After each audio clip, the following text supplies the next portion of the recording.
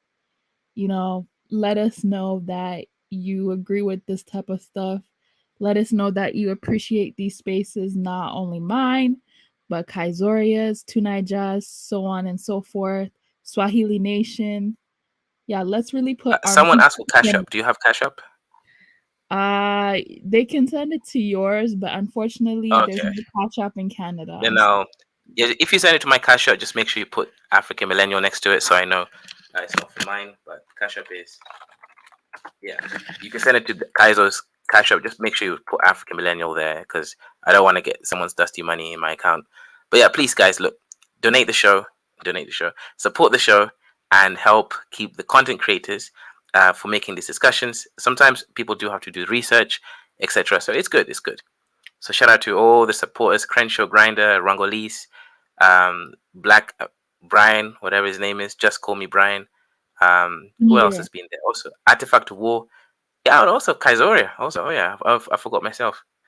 Yeah. But yeah, guys, please do help support the channel. You shouldn't have 76 people watching, and like, you know, majority of them are Dusties.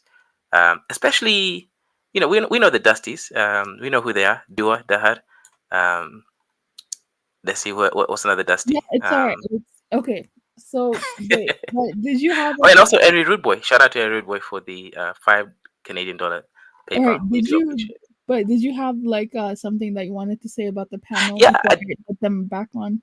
Right. I do have a point. Okay, look, there's a point which the Pan Africans kept ignoring. I'm the only African on this panel that lives in Africa. The Pan Africans are trying to get Black Americans to go into Africa to do business, but yet they themselves are not on the ground. What they want is the Black Americans to act as a sacrificial lamb so that they can benefit the continent economically. And if you look at all the policies, like even Ghana's policy of, return, the Great Return, whatever they call it, it's all incentivized with money. And this is a sad situation. In East Africa, we have slaves from India, the cities. Yet there is no movement to bring the cities back. Why? Because they're poor. There's no movement to bring back the Central Americans. Why? Because they don't have as much money or capital as Black Americans. Let's be honest. There is no Pan-Africanism. This is based on... Well, okay. I will say that we have welcomed Latinos and Brazilians before, but I will admit that wasn't for the financial reasons as African Americans. You have a point there. Well, yeah. I think you're looking from one perspective. I think these people want to come to Africa anyway. Without the money, they will still come. There have been people who have been visiting Ghana before the year of return. A lot of African Americans. The year of return is just something to make it like world known. But before that, there have been African Americans, many of them in Ghana. So it's not about the money thing. It's just like a international recognition, because they have a president that shows himself as a Pan-Africanist. So he's just trying to do that for the sake of Pan-Africanism. It's not really the sake of money. I've seen African Americans who have gone to Ghana without any money. Not all of them are rich. Not all of them have got money to purchase things, So it's not really about money. It's just like some recognition, coming home, really, kind of a Kifaru. thing. Yeah. Really? Yeah. Why is there no movement? Bring back the Perus or the so-called Latin Americans. The Afro-Mexicans. Because they don't have as those much money. people are more. Because those people are more Mexicans than the Africans now.